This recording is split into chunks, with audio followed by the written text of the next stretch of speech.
and welcome to Education in the Diaspora. My name is Tisha, and this is the platform where people who have studied abroad share their experiences and give us tips on how we can apply for schools and scholarships.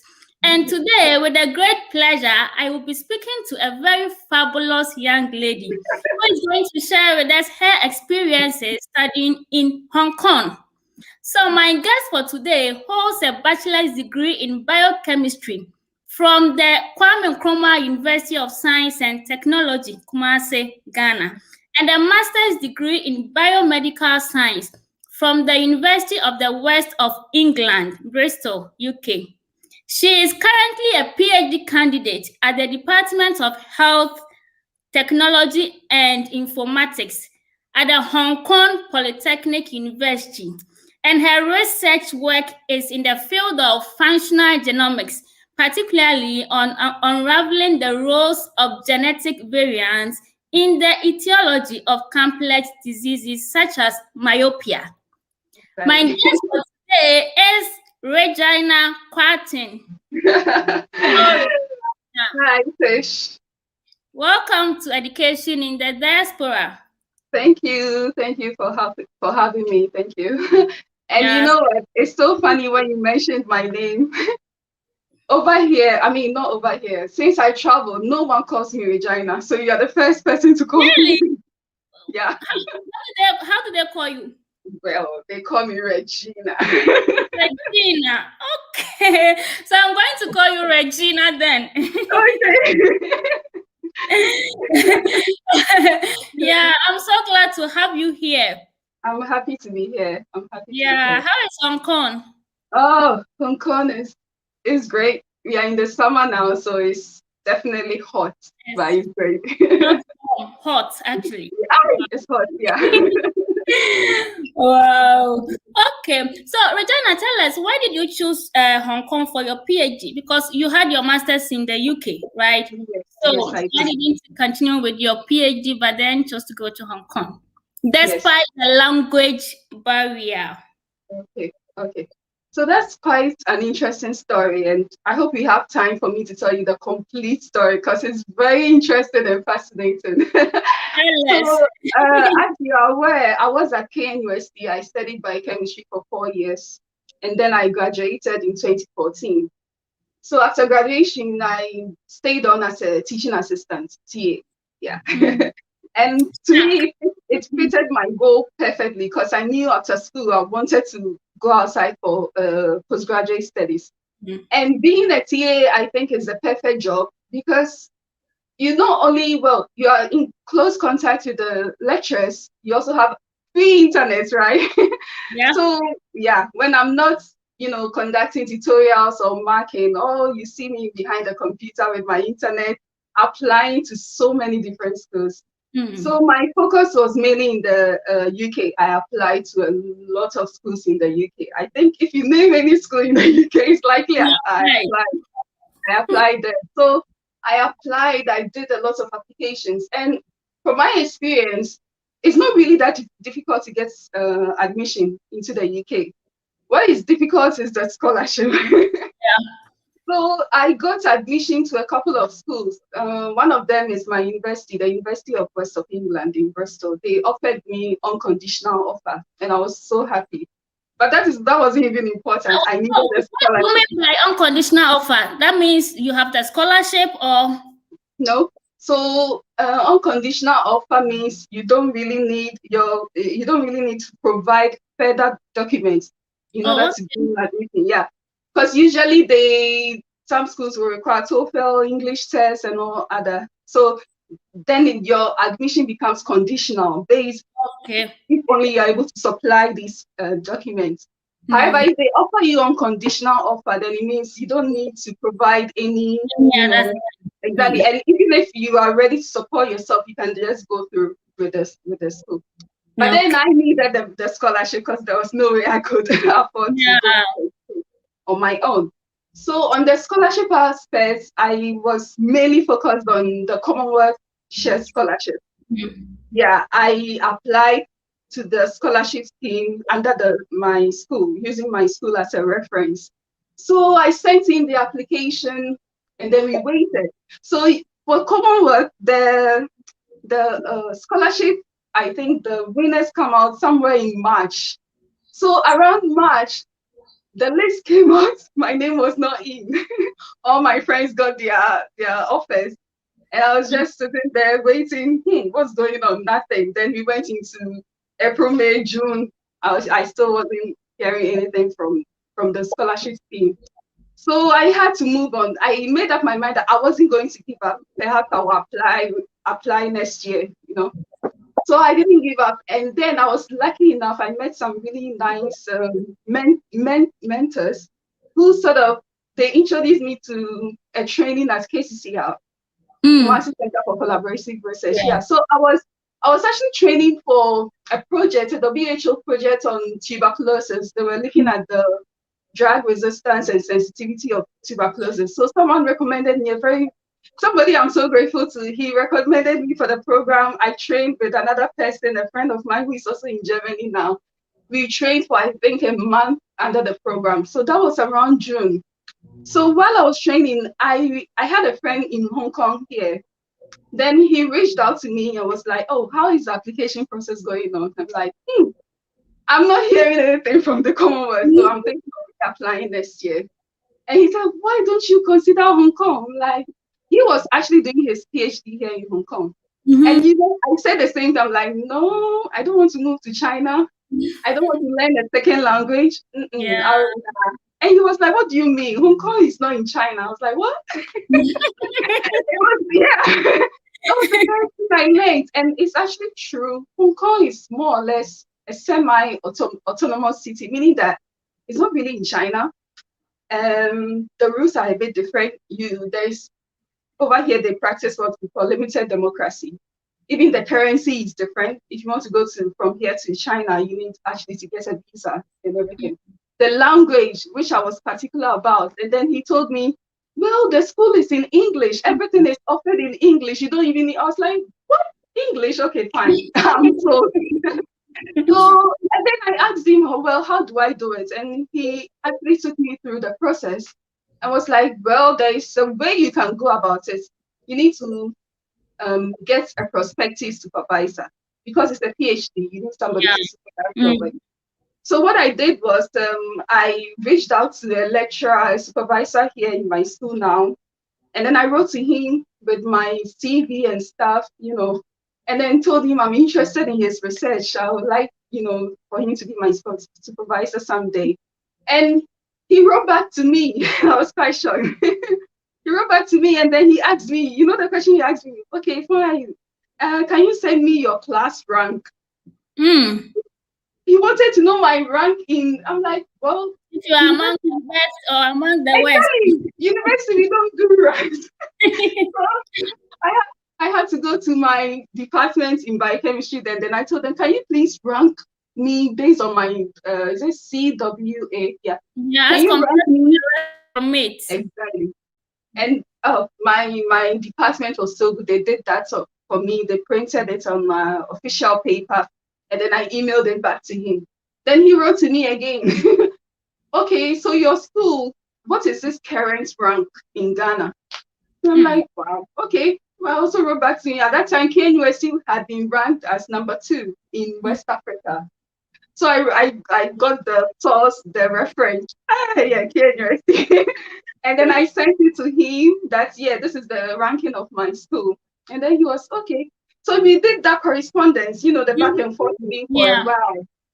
And then, so that went on and then he asked me to develop a research proposal. So I was working on that. And then in August, oh, God is good. In August, that is where the miracle happened. I mean, it was an afternoon in August, and then I was at home with my sisters, and then I got a call from a foreign call. The number looked like a UK number. And they called me, hello, are you Regina? I said, yes.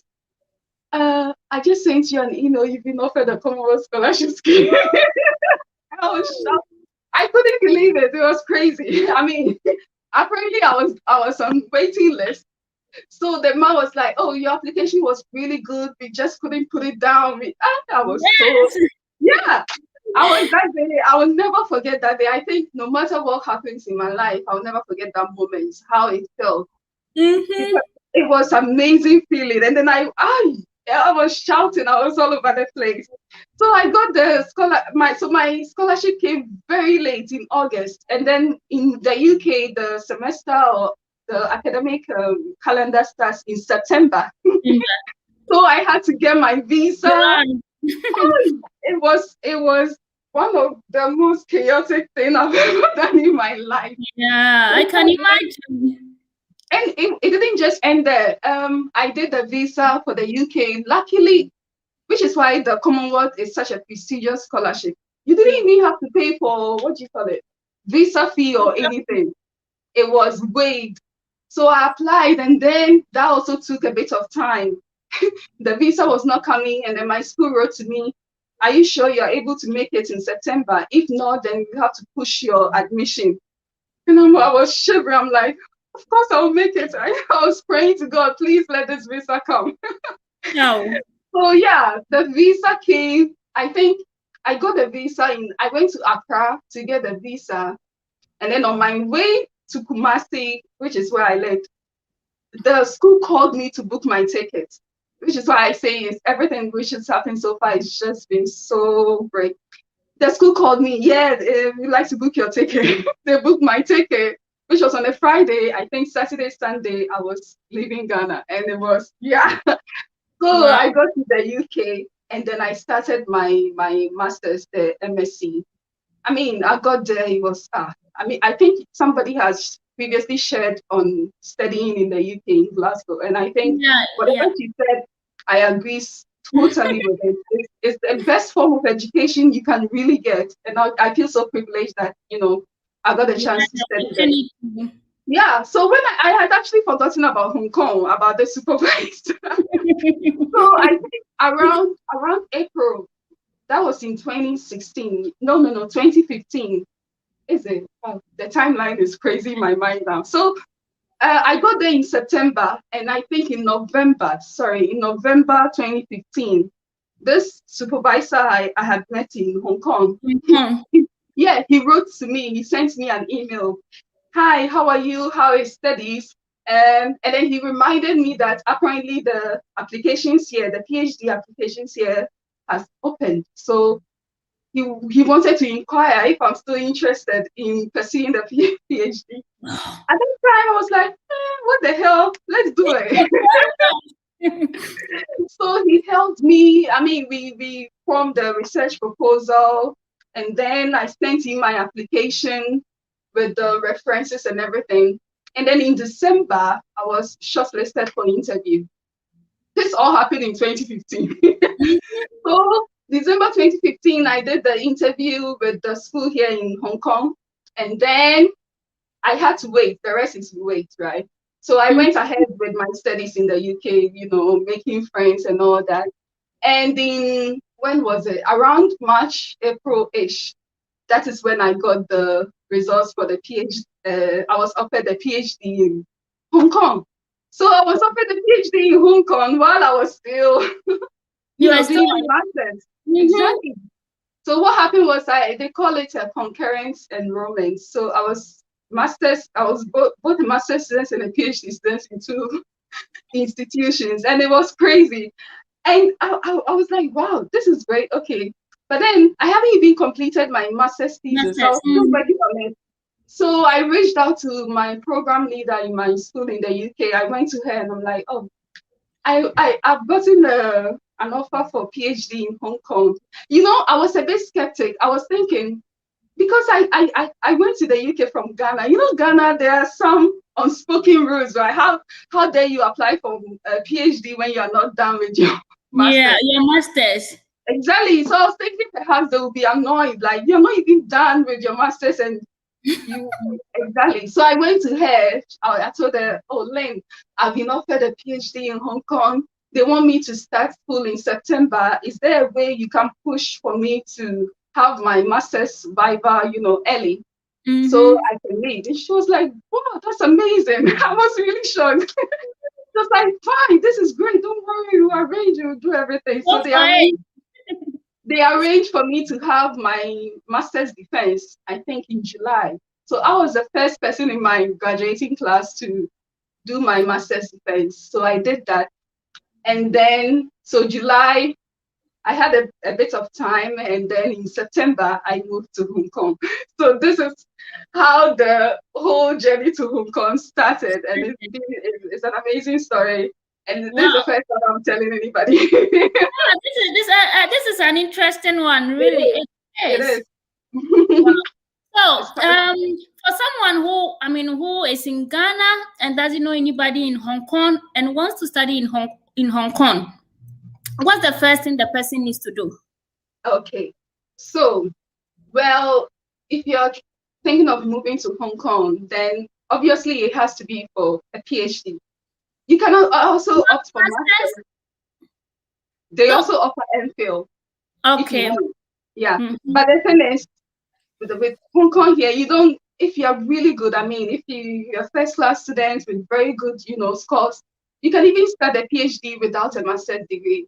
You don't necessarily need a master's to do the PhD. You can go straight from undergrad into the PhD scheme. Yeah. So what you need to do, is identify a research area, an area you are interested in, Yeah. So for me, I love genetics. So I wanted to do something that's genetics related, right? So you need to first of all define your research interest and area.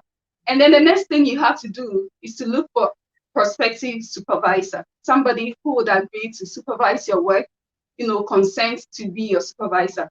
So to do that, I was come to ask, so how do you do that? Exactly. To do that, now Hong Kong, I think there are 8 universities or so in Hong Kong. It's a small place, but there are lots of universities here. So what you do is you need to decide among the schools which one you want to go to. Each school is famous for maybe a certain course or something. I know if you want to do engineering, you may come to PolyU, hotel and tourism, you may come to PolyU. The schools are famous for all the different fields. So once you settle on a school, then you need to look for the department which offers your interest. Exactly, your interest. Okay. So in my case, it's the Department of Health Technology and Informatics. And the information is out there. So you go to the school's website, you go to the department's website, and then you can see the profile of all the lecturers, the professors, so you can read their profile, and their email addresses are listed as well. So then you have their profiles, their research interests. So you go through whichever interests you or aligns with your research interest. Then you just send an email to the person, but you need to draft your email well. You attach your CV? Yes, your CV, your transcripts, and a short introduction of yourself, who you are, and then if the person is interested, they will reach out to you, and you can carry on with the process. So this is what we call the initial application. Okay. Okay. So yeah, that is how you sort of start the whole process. Yeah. So what about the school? So when the supervisor accepts you, it means that you have been accepted into the university, or do you have to apply separately to the university as well? Okay, so the supervisor consents to be your supervisor, and then very soon, I think the application will open in September. It opens every year in September. Yeah. So you apply. He will guide you. Most will guide you through, and then you need to in the application they will ask you to provide a supervisor. So you then put the supervisor's name. You go through the application. Now, all the applications will come back to the department, okay? And then they will review it, select, potential candidates for interview. So they will interview you. And if what they do is after the interview, there is another step. They select the outstanding students from the interview for what we call the Hong Kong Fellowship PhD Scholarship, okay? So it's a very competitive scholarship. So they select the very, very best ones for that scholarship. And then those people will compete. But even if you don't get selected for the PhD fellowship scholarship, the school will then offer you, or the department will offer you what we call the PhD studentship. So there are two different scholarships you are bound to get, which is why the best way to do the application is to get a supervisor, who sees your talent, because once you pass through that, if you don't get a fellowship, you get a studentship. So what's the difference between the scholarship and the studentship? Thank you very much. So there are two ways you can study here in Hong Kong. First of all PhDs in Hong Kong are sponsored by the government, right? So meaning you can't pay for your own PhD. So, and then please let me ask this. So if you get accepted into the university, but then you don't get the scholarship or the studentship, it's not possible for you to fund. You can't, exactly, because yes, all PhDs are what they call Research Grant Council funded. So it's funded by the government. So it's not like I can work in it. I am come to do my own PhD. What about the MPhil? Exactly. MPhil is also sponsored. Every research degree. So they have the government has a funding scheme called Research Grant Council. So they sort of they are in charge of all research programs. They are all sponsored. Even MPhil students get stipend here in Hong Kong. So as I was saying, you asked about the scholarships, right? Yes. So there is the Hong Kong PhD fellowship, and anybody who is listening can just Google it. It's called the Hong Kong PhD fellowship, right? Okay. And it's a very prestigious scholarship program. I have been a Commonwealth scholar. So I have, Commonwealth, the money is really good.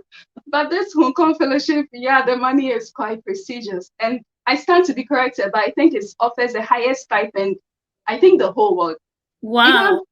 Imagine earning around it's 26,000 Hong Kong dollars, which is more than 3,000 US dollars every month. Wow. Yeah. It's a lot. Girl, you are rich. Oh, no, me. No, I'm not rich. I'm not rich, but then that is the thing. So that is why it's very competitive. And then they offer it to a few people, just 300 for the whole of Hong Kong. So I think there are 8 schools that participate in the fellowship scheme, and for 8 schools they select 300 students. So it's very competitive, So that's the fellowship. As I said, if you don't get a fellowship, you are most likely to get the studentship, which you don't earn the 26,000, you earn a little less than that, but it's also good. So in terms of scholarship, the money is good. It's sustainable too. Wow, that's great. And what about the cost of living? Maybe you are giving a lot of money because you need to spend a lot, right? So tell me. You nailed it. It's amazing. You nailed it on the head. And Hong Kong. Oh, we are having a little challenge with the internet, I'm sure. Okay. Sorry, I think we lost the link. Come back. So as I was saying, Hong Kong is the most expensive city in the world. The cost of living is just crazy, and everybody who lives here will tell you, I'm not kidding. It's very expensive. And the funny thing, it's not because food is expensive or the bills. What is expensive is the accommodation. The property price, the housing prices. Most of the countries, because most of the guests who come here say the same thing, that our accommodation is too expensive. Yeah. Let me tell you this, Liz. Accommodation is expensive, but in Hong Kong, it's crazy expensive. And you know why? It's just outrageous. Because Hong Kong, they don't have a lot of land. So there's a small space, right? If you look at where I live, it's like a box. You live in like it's true. You enter the room and then there's your bed. And then there's the toilet. And then it's crazy. We live in the box. Get the wall. Exactly. So so it doesn't make sense that for such a small space you're paying so much money, right? Yeah. But then the good thing for students is that the university has the halls, the cost of accommodation. So first year students, second year, you get accommodation at the hall, which is like way cheap than living. Exactly, it's way cheaper than living, in an apartment outside. But you can stay at the hall for some time. You are granted accommodation for maybe 1 or 2 years, and then after that, because as I said, there is no space here. So if the demand is high, then you have to move for new students to get the accommodation. So yeah, and then there is another way you can get free accommodation throughout your studies, which is you can opt to become a hall tutor. I think we have K University. We used to have the same thing, right? Yeah, exactly. The hall tutor. So if you become a hall tutor, then you can have your own room. You don't need to pay for so I think that's like the hall president that we had in Africa. Exactly. What we call hall president or hall executive. Yeah. If you get that position, then you are granted accommodation and you can have that position. So like whenever you are tired. But it comes with a bit of activity. You have to of course. Responsibility. Exactly, responsibility. So yeah, so that's how people are actually getting by here. If not, then you have to look for apartments outside, which I said is very expensive. So yeah, so the cost of living in Hong Kong is so. I wish that it wasn't as much as so expensive as it is, because that's the only upside. Yeah. Yeah, and is it possible to work as a student? Well, the PhD and MPhil, they are both what do you call it, full time. They are offered as full time, and then you can do part-time employment. But I'm yet to find somebody who does that, because during your study, the demand here is crazy. Hong Kong is very competitive. Yeah, I was talking about the education system. Yeah, the workload is very tough. I mean, people work around the clock. So you are working, you're in your office, in the lab, you're always doing something. So obviously you won't get time to work. Go out to do other work. Yeah. So that is why I think the stipend is also really good, so that you don't really stress yourself about earning extra money or extra income. But then you get the money, just focus. What they want you to do is to focus on the research. Publish more papers. That's what they want. Yeah. Yeah, but we will invite you here again to share with us some of your research work, the great stuff. Don't worry, I'd love to do that. But for now, how different is the education system? I mean, as compared to that of Ghana. You see, thank you for that question. It's quite obvious. There are huge differences in the education system. I mean, I've studied in the UK and then I've come here.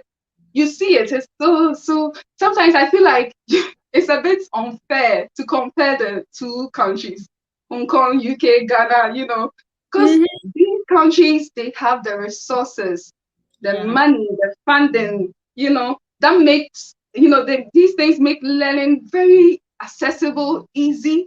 So I always tell friends that African students, we learn the hard way, right? You're learning theories you've never seen applied before. But over here, you learn practicals. Exactly. It's so accessible. There are online resources. The libraries are well, stocked with books. The school has subscription to a lot of online journals, so you get access to papers easily. Even if you want a published paper, and it's not available, you can just email the library. They will work around and then get it for you. But I also think that our Ghanaian teachers are actually doing their best. We all started from Ghana, right? If the education was so bad, you couldn't have gone this far. We wouldn't have advanced this far. So we need to give credit to our teachers. And I believe if they had the resources and then the funding, to support, to back the theory with the practicals and make learning more fun, I think we'll be excelling back home. You don't need to come all the way here to excel. But another thing I would like to say about the difference in the education, which I've seen here, is I think there is value for education here. Why do I say that? Back home, you study biochemistry 4 years and then You are wondering, where should I go? Where am I going to work? Am I going to work at the lab, in the hospital? It's like you really don't know because we've not created sort of a niche or an environment for. But over here is different. I tell you, graduate employability is almost all their students get employed. My department in my school, PolyU, for instance, is the only department that offer what do you call it? It's the only department that offers medical laboratory science in the whole of Hong Kong. So if you want to train as a medical lab scientist, you obviously have to come to PolyU and to my department, right? And it's the only department that also trained radiographers and radiologists. So meaning that they are able to supply graduates to a market, which is the lab market. So all their graduates, they are employed, and then they earn a lot. I supervise some of the undergrad students here, and you talk to them, and I ask them, so after school, are you coming back to do master's or PhD? No, why? And I understand them because their starting salary, their basic salary as graduates, yes, it's even more than what I earn. It's sometimes twice what I earn as a PhD student. Yeah. So why would a person leave such a job to come to who really wants to maybe remain in academia? Exactly. So what they do here is that they go to the work field, and then after some years they come back to do MSc just for promotion. That is all. That is all they do. So the local students here really don't do PhD a lot. In our department, you can count the number of most of us are foreigners, African, Southeast Asians, Americans. All of us are foreigners who are. So that means there's a lot of opportunities for Africans or for international students, right? I think so too, because local competition is non-existent. Really, I don't think they are interested in the PhD. Exactly. Yeah. So that's one difference about the education. It's quite sad when you finish school, BSc in Ghana, and then I felt the same thing after school. If I hadn't gotten, I thank God for that. If I hadn't gotten the opportunity to study, I didn't even know where I would be right now. And you have friends back home, you still talk to them who are still struggling to get, and it makes you devalue education. Like, what's the point of going to school? But over here, I think there is value that it's worth doing it, going to school, learn, because once you finish school, I'll get money, I'll be comfortable in life, And is it possible for international students also to get job after school? For example, someone maybe comes to Hong Kong to study MSc for an MSc program. After school, is it easy for them to also get jobs and stay in Hong Kong? Well, okay, so let me tell you the truth. The job market in Hong Kong is a bit homogeneous. I say homogeneous because they try to make it for their own people, except in academia. So I have in my group, there is a Nigerian guy. He did a master's here in Hong Kong, and he's now working for my supervisor as a research associate, right? He's Nigerian. So if you want to do research assistant, research associate, postdoc, the opportunities are endless. They don't really, But then what I have heard, I haven't really experienced it, but what I've heard is it's quite difficult to break into the aside academia, the other workforce, what do you call it? Maybe be an engineer. Exactly. Because I think the language, some jobs require you to have proficiency in the local language, which they call Cantonese, right? Some job will require you to have proficiency in that. Unless your job is, let's say, an international job, like maybe an international bank with a branch in Hong Kong or something. So they try to cater to their own people. That one I know. They try to cater to their own people to make sure their people are, they are okay. There is no. They try not to create unnecessary competition in the job market. So that's natural. It is. They are looking out for their own, right? Yes. So but it's quite different in academia. If you want to be a research assistant, postdoc, you can get it. It's quite easy. Even once if you've studied here, you study anywhere else, it's quite easy to. Yeah, great. So we are going to continue, but before that, let's go through the comments and see Oh, what. they are comments. That's amazing. Yes. So we have Anabonsu saying, "What?" I don't know what that means. We have someone, Sultan, saying, "Great." Anabonsu again saying, "Oh, so nice." And we have Eddie Rains saying, "Regibel." Okay. Is Hey, it that's my colleague. Yeah, I know him. He's my colleague, biochemist. Hi, Eddie. Wow. Okay. And then we have Eunice saying, "Wow." And Abonso again, Oh, guys, God. you are the best. Yeah, It's Anna coded. It's again coded. I only understand what she said. yeah, Anna again says very educative. And Edurance again says great interview with good answers. Oh. Okay. Thank you for the comments and keep them coming. So, Yes. tell us, what are some of the challenges that you faced in Hong Kong as an international student? It could be academics, it could be social life, everything. Just tell us. Okay. So the challenges are a lot. Let me start with the funny one and then we move along with the rest of the story, right? Mm-hmm. So when I joined my department, not PolyU, my department, I think that year we were two Ghanaian girls that joined PolyU. It was me and then another girl who was doing an MPhil in nursing. She's now doing a PhD now.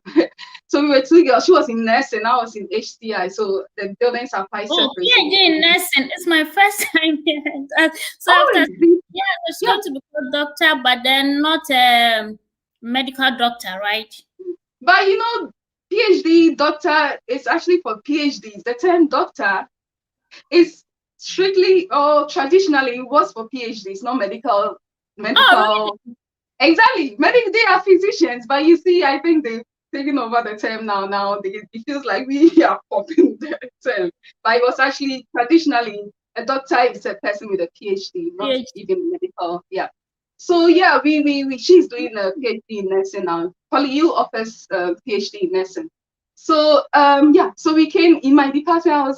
I wasn't the first African, but I was the first Black girl, to join the department. And it was so interesting that you see people look at you, those curious glances, they stare, and sometimes they point fingers.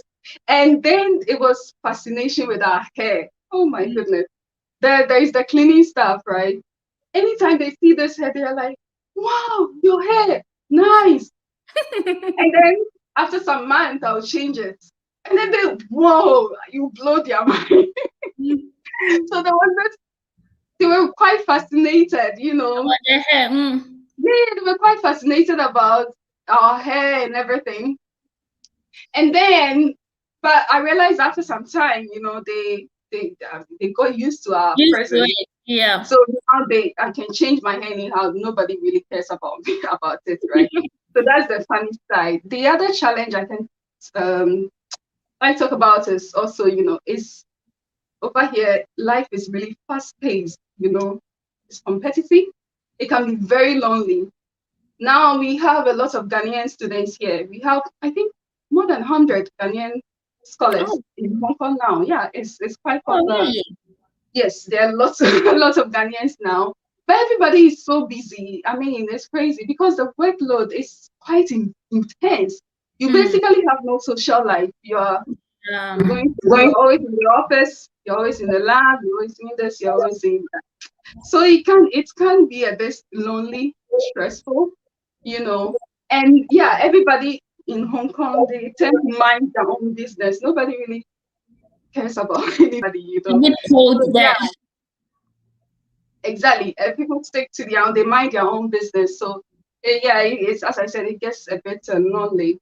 Another challenge may be the food. No, maybe it's the food. You don't know that, right? Yeah, it's crazy. The food is different. It's a challenge because you need to have an acquired taste to really like their food, So food is an issue. We go to the cafeteria and then you find a dish that's your compatible with, and you can eat that throughout your stay in Hong Kong. So for most of us, it's chicken curry or maybe but after some time, you pick up some taste. For me, for instance, I like spicy noodles now. So it's crazy, yeah. So these are the challenges, and then there is the language. Well, the language is not really particular because, as I said, in Hong Kong is Hong Kong was a former British colony, meaning the British were here for like 100 years, right? So you see remnants of British culture here a lot, and it was quite interesting when I studied in the UK. I moved straight from the UK to here, so it was like my street here in Hong Kong. One street is called Bristol Avenue. Baker Street. I'm like, what is going on? And they also drive on the right. So you have a lot of British influence here. And another thing is, as I said, the language is not really an issue because if you go to a shop, if you go to the train station, the bus, everything that is written in Chinese has an English, added to it. So in the bus, if you reach a bus stop, the announcer will announce in Chinese, in Mandarin, in Cantonese, and in English. So it's pretty cool to get by. But the frustrating thing is when you get to a local shop where, the person doesn't really know English and you're trying to say something. Yeah. And then he's also talking back at you in Chinese and you're like, oh goodness, I don't understand. So that can be very frustrating when that happens. Yeah, when that happens, it can be very frustrating. But as I said, generally you can get by with English. But just that the people here, even though they may know English, but they wouldn't really want to speak it.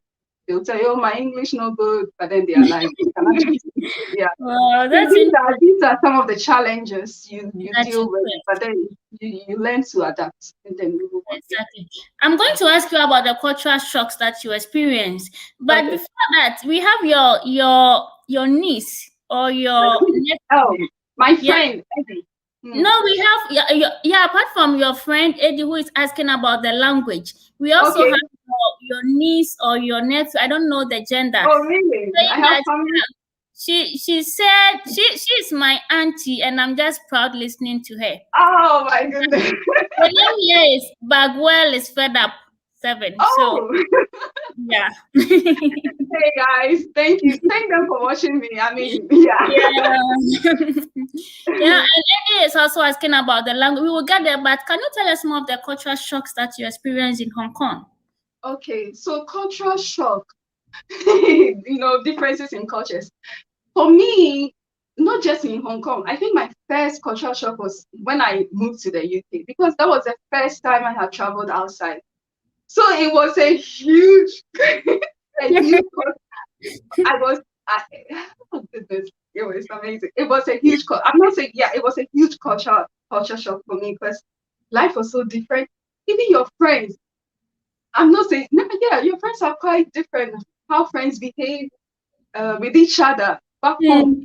Friends in Ghana, I think, are a bit secretive. They're not forthcoming with you. But especially in the UK, friendship is such great. Your friend, they talk to you, you bond, you become like sisters. It was quite interesting. Let me tell you a funny story. When I first moved to the UK and then it was Christmas, my first Christmas. You know how when you watch foreign movies, what they show in foreign movies, Christmas, and then there's snow and then people are on the streets and everything. So Christmas, I woke up, I got out of my room and then all the shops are closed. So I was actually practically starving on Christmas Day. Oh my God. All the shops, whatever, they were all closed. And then everybody was inside.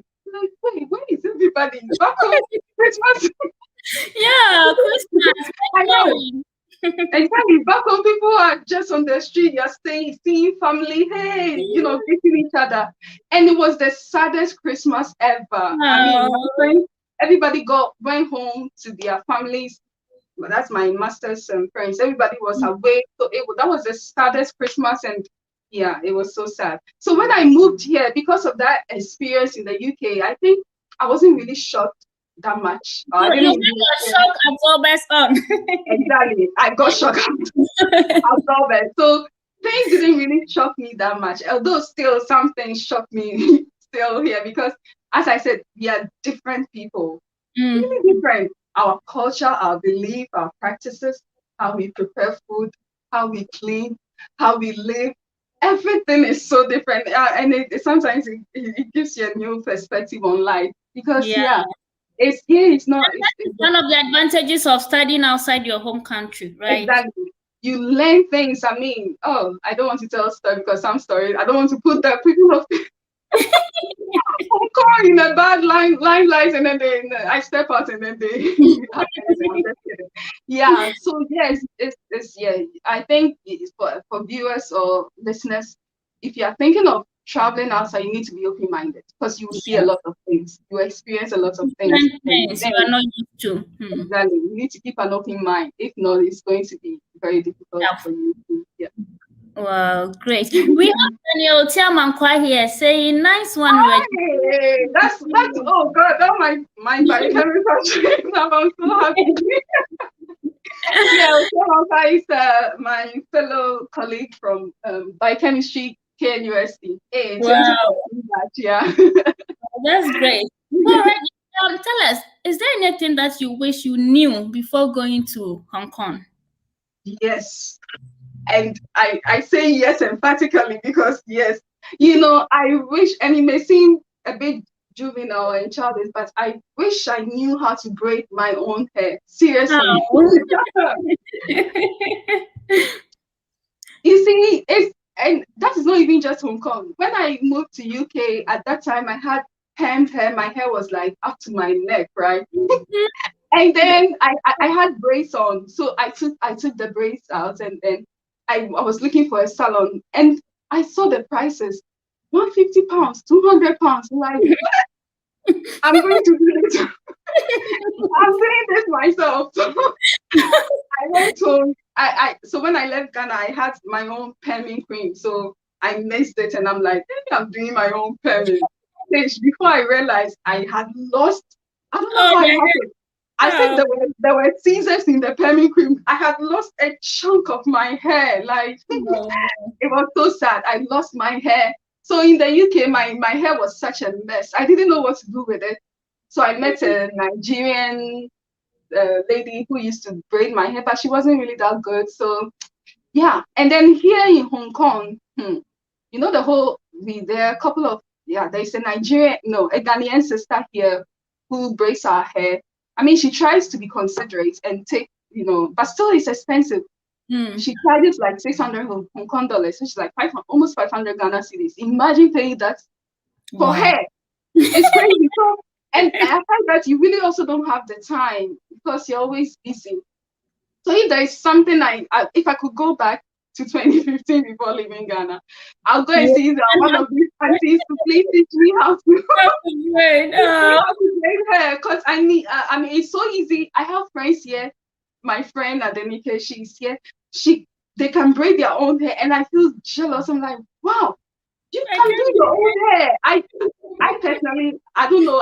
These times, I think all I can do is research. Right. When it comes to these things, I start.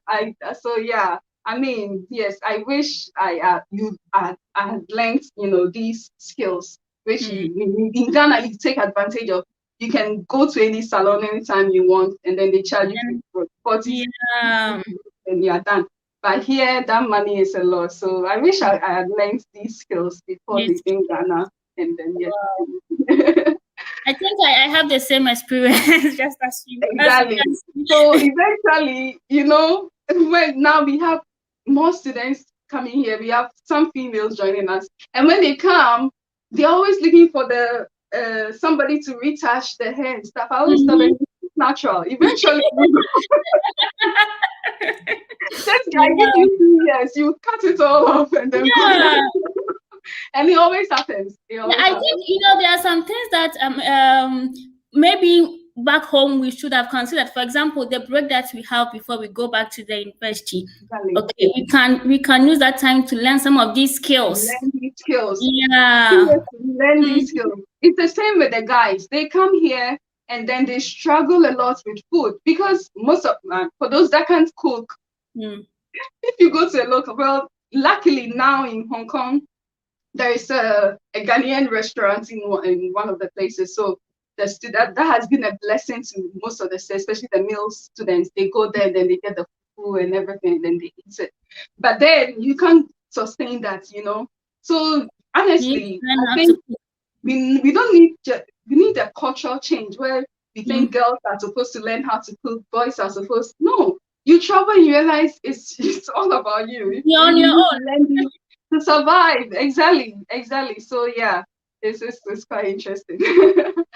You know, Reggie, a lot of people are watching you, and then others are going to watch you. And there are some students who may be considering, because some have been accepted into maybe universities in Hong Kong, others in the UK, and several other universities in different countries. Okay, so can you tell us some of the pros and cons of studying in Hong Kong? I mean, if I have many options, why should I choose Hong Kong? And why you shouldn't choose, right? And why I shouldn't, of course. Okay, I'll try to be a good Hong Konger and then advocate for Hong Kong. Yes. Yeah. So if you're assuming you have options, as I said, I think I don't know if I said this, but I want to say it now. Before you embark on a PhD, you know, PhD is a very huge commitment. You are committing 4, 5, 6 years of your life working with somebody. And I think you may not fully know a person, but you need to do proper background, whatever, behind the scenes check. You need to really know whom you are working with. That exactly. Please, I can't stress that enough. It will save you a lot of stress. It will save you a lot of, you know, unnecessary tension and all that. So if it's possible to get in touch with students, you know, in the research group, talk to them, try to get as much information as you can about the person you're going to work with, the group you're going to work with, you know, get that information. How is the work environment like? Is it toxic? Because the reality is that in academia, if you're lucky, you can still smoothly. You can get it, you get on and get your PhD. And then there's the other side. Oh my goodness, you experience it. I'm not saying this is just for Hong Kong, it's everywhere. You can have toxic work culture, it can be abusive, it can be intolerant of mental health, and especially in Hong Kong, as I said, Hong Kong is a very tough society. It's yeah. So you need to be resilient, and also especially let me even if you maybe if you get pregnant here, you have a baby, your maternity leave is just 1 month. Can you imagine? After 1 month you have to get back. So it's quite, as I said, it's a very different society. So please, I think the first pro, I don't even know what I'm saying, but just make sure you investigate, do your investigation, know the group you are going to work with, know the person you are going to work for, because it will really help you a lot. I mean, you can't predict all situations, but at least you did the part, right? Yeah. So the pros. Let me now go to the pros. As I said, I think I've talked about this in the earlier conversation, is that there is funding. I can't even stress this enough. Funding. Money. I tell you this, because I'm a biomedical researcher, right? So I use a lot of lab consumables. I'm always buying stuff I'm buying reagents and all that. You know, at the beginning when I got here, I still had that Ghanaian, you know, side of me. It felt like things were too expensive. Hey, should I buy this? It's like money was. You are converting the amount to in Ghana cedis. So my supervisor would tell me, don't worry about the money, just focus on the research. And I say this because in one of my studies, a very huge study, and it's quite expensive. You look at the budgets, right? So for a long time, I thought, well, we are not going to do this way because it's so expensive. We spent almost $50,000 on just a small. And I'm like, I don't even have that amount of money in my account. But over here, there is commitment. The commitment to research, to commit money. The lecturers, they have tons of money in their research fund. My supervisor has, and I don't want to disclose, but he has a lot of money in his research fund. Yeah. So you are quite comfortable. All you care about is doing the work, researching. You don't worry about, will I get the money to buy this reagent? If this reagent finish, you buy another one. So there is that comfort. Yeah, it's quite yeah. So there is the money, and as I said, the resources, the labs are well, equipped. There are facilities. We have one central lab. You don't need, you can do almost everything in the lab. There are lots of machines. So yeah, which is quite critical if you're doing the research in biomedical science or any other. And so I've talked of money, I've talked of funding, I've talked of facilities. And another thing is another pro. Hong Kong is actually a lovely city. I think it's the only place in Asia where you can have a blend of Eastern and Western culture. I think Singapore is coming up, but Singapore has a bit of their own issues. Hong Kong still has issues, but if you really want to experience, Western and Eastern culture, then it's the place for you to be. And as I said, language is not really an issue. I have been here for almost 5 years. I can't even speak a single Cantonese. Oh, and we were going to come to that because even your friend Edurance has interested in learning the language. Exactly. First of all, ask you also to give us about some few phrases or sentences. Exactly. I know a couple of phrases like ngoi, which means thank you, and then Josan, which means good morning. What else? And then how to say iced lemon tea, which is Donlencha, and yeah, because you go to the cafeteria, you want iced lemon. Yeah, so I pick up a couple of phrases. But as I said, you don't, the language is not a requirement for gaining admission.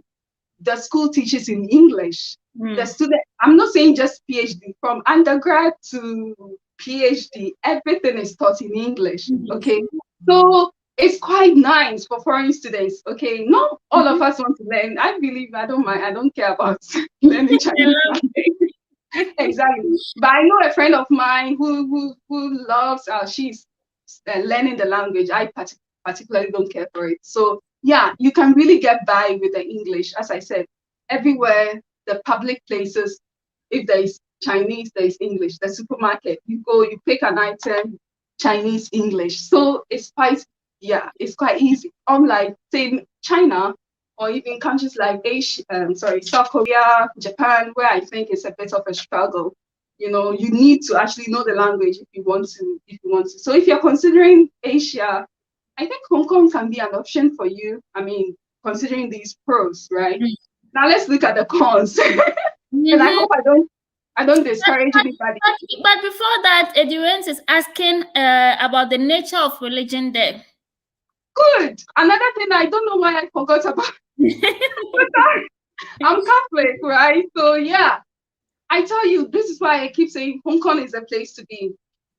There is respect for freedom of religion, right? There are churches. I'm a Catholic. We have 50 parishes here in Hong Kong. Can you imagine 50? Wow.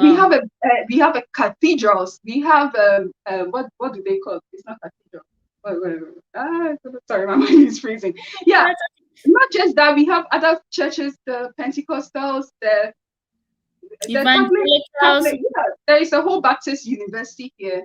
So religion is not just Christianity. There is also Muslim. There is a big mosque in one of the, it's called TSC. There is the Buddhist something. You go to a place in Hong Kong, there is a statue of a big Buddha where people go to. There is what do you call it? Religion for this is Indian. Is it Sikh? I have no idea what I'm saying. Yeah. So yeah, there is which is actually why which is what actually prompted me to come here. We go to church because of COVID now. There are restrictions and all that, but we have a beautiful churches here in Hong Kong, Catholic. We have Presbyterian, Anglican. So it's actually a much freer compared to China, where there is a bit of restrictions exactly over there. So religion, yes. Thank you for reminding me, Eddie. I forgot God. Yeah. and also last pro. Hong Kong is a very lovely city. I think if you are really into architecture, the skyline is just beautiful, honestly. And it's so interesting that for such a small place, right? You have the city. We are in the city where there is, the hustle and the bustle. And then you move to a certain region, the islands, and it's so quiet. And there's a mountain, so you can go hiking. I go to a place and I'm like, am I in Ghana? Because all you see the mountains, yeah, it's quite interesting. It's a very unique place, quite unique and peculiar, because you get to enjoy city life. If you're, itching for hiking or that kind of lifestyle, you move just a few kilometers and then you are there. You can go to an island, trekking, hiking. So yeah, it's actually a nice place. Although it's very okay. The crowdiness will come under the. Now let me move to the pond.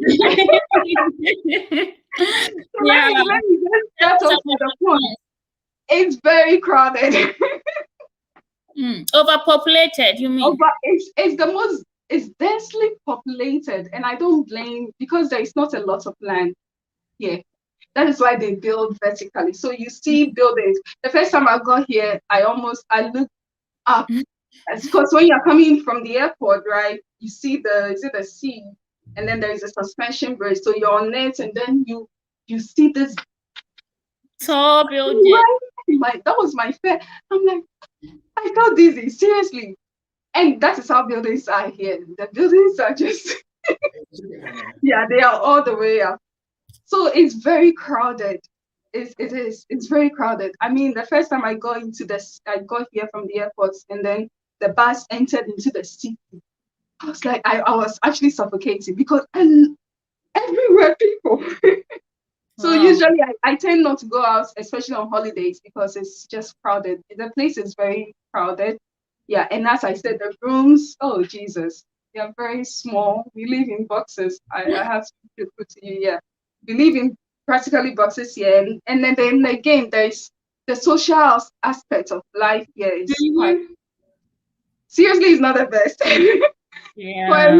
For a long time, my life it's quite predictable. I go to the office, go to the lab. Sundays I go to church. That's it. I think that is me personally, but as I said, now the student population is increasing. We have a lot of Ghanaians here, so they prior to COVID, they would organize football matches. Yeah, they try to engage the student, but I personally am not. Yeah, they'll tell you I don't turn up for meetings. Yeah, because I'm busy and all that. But yeah, at least the student body is trying to make it much more lively. And then another thing I said in my conversation earlier is that everybody is busy, even your own friends. There's a friend of mine. She's in a different school. It's called Legnan, and I don't even remember the last time I saw her. We both came from the UK, and we are here now. I don't even remember the last time everyone is busy. You see somebody, you say, oh, hi, how are you? And then even in my school, someone see me and they're like, wow, I haven't seen you like a year. And I'm like, oh. I'm here. Yeah, it's crazy. So it's kind of very, isolated. You're very isolated.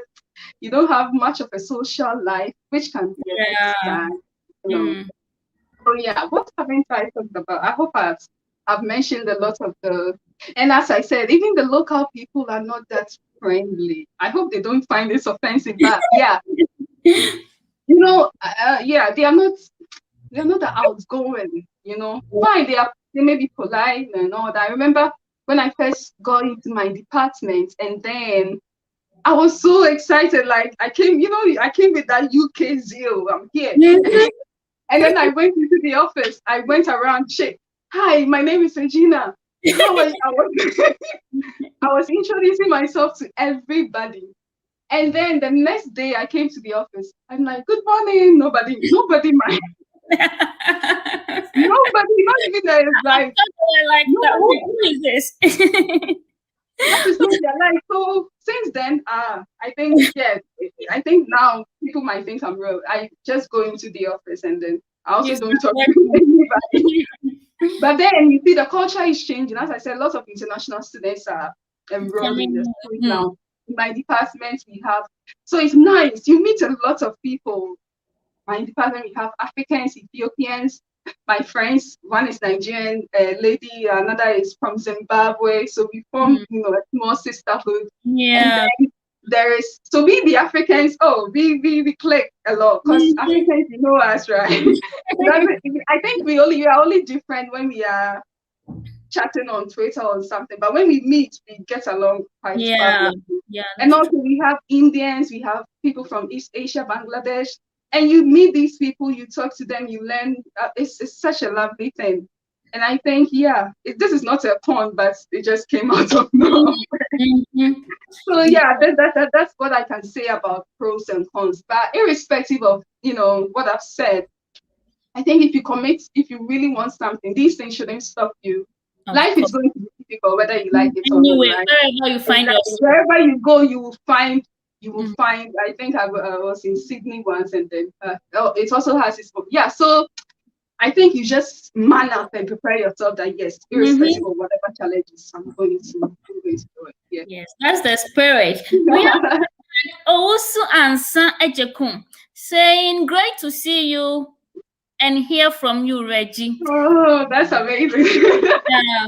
And Mary Bonsu also says, "Wow." Oh, wow. Yeah, thank you for the comments. So, Regina. Regina, yeah. So, Regina, you have seen it all in Hong Kong, right? So, tell us, how has all these experiences influenced your way of life? Oh my goodness. Yeah. It's I wouldn't say just Hong Kong, it's quite interesting when you pick up this kind of life. You want to go to school, you want to travel. See, back in 2015, I left my family, my friends, and then I went to the UK, right? Worth it. I stayed there for some time, and then I met people, people I'm still in touch with, lovely friends of mine. And then I had to leave them also. And now I'm in Hong Kong. I've met some lovely friends here. And in some few months, I'll leave them also to God knows where, right? So I think what this thing show, you learn to appreciate the people in your life, the time you spend with people. And you also get a new perspective about what actually is family.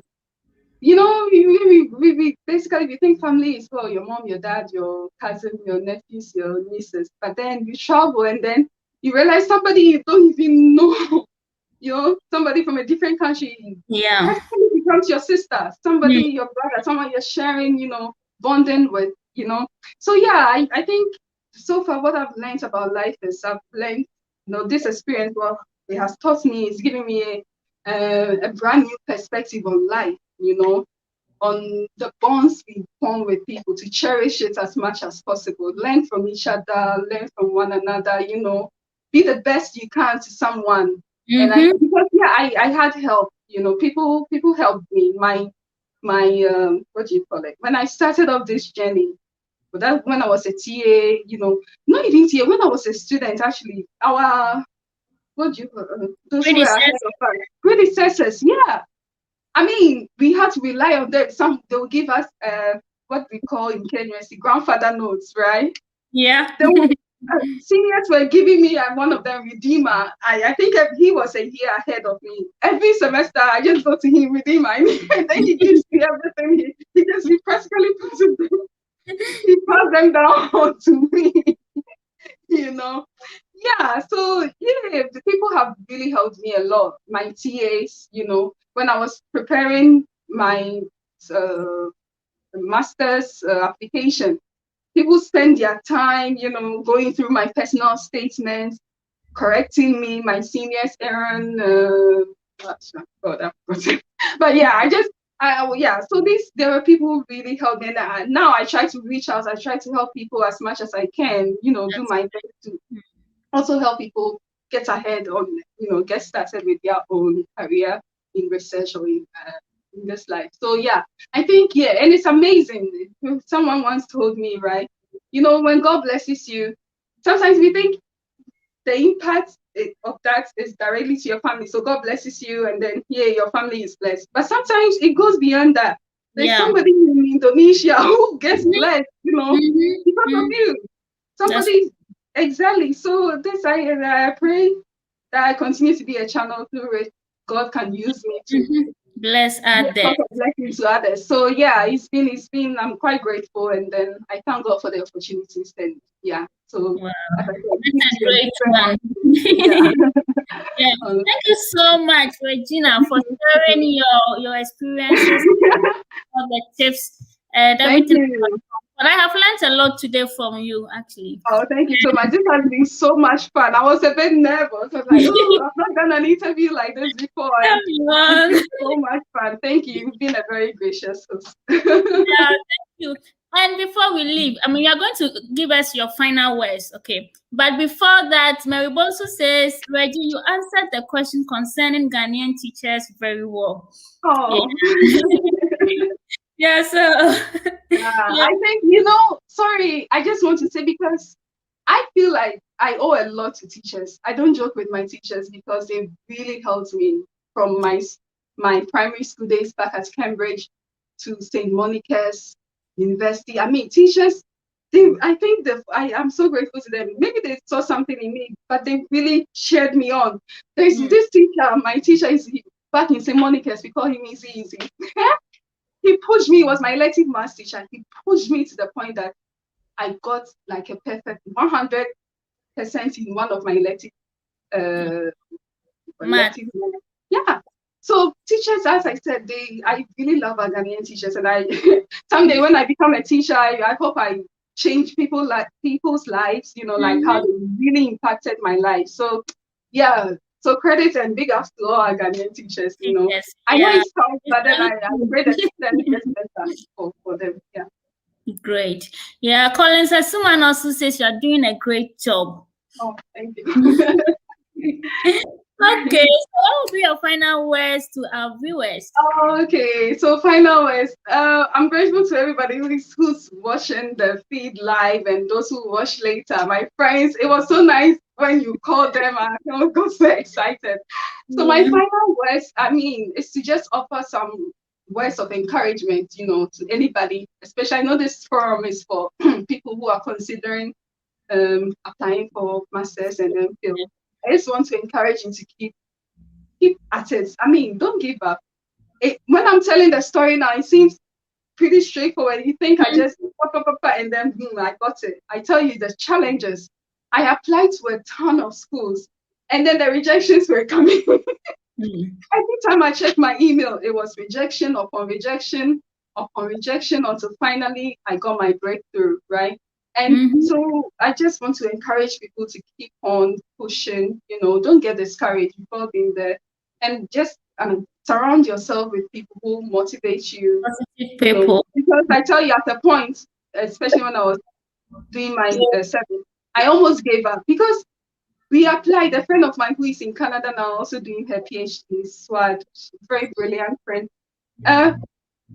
We applied and then nothing was happening. I told the Swad, I can't do this anymore. She said, oh, right.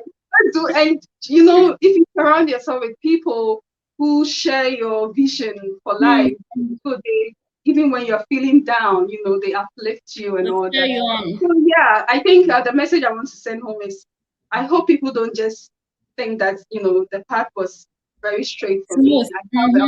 Even now, if I should go into the challenges I'm facing now or I face as a research student, but then I always tell myself, we have you on the research spotlight to share with us some of those challenges you are facing as a young researcher and also woman. Exactly, it's not easy. There were times I almost packed my stuff and left Hong Kong because it was. But then the thing which kept me grounded was I told myself, I love research. I love what I'm doing. Even if I leave here, it's likely I'm going to reapply to another. So why don't you just? And they're going to do challenges over there too. Exactly. So life is full of challenges. You see, and I think it's a cycle. And it's not more of a cycle, like more of this up and down thingy, right? Perhaps we're down, others are up, but the thing conditions will change. So no condition is permanent. So just the only thing you can do is not to give up. You keep pushing, keep pushing, keep pushing. You see rejections, keep pushing, and then eventually God will make a way. So that's my final eventually God will make a way. Thank you so much, Regina, for sharing your experiences with us. So nice having you here. And thank you for staying tuned to the end of today's episode. Yes. See you in our next one. Bye-bye. Bye, everybody.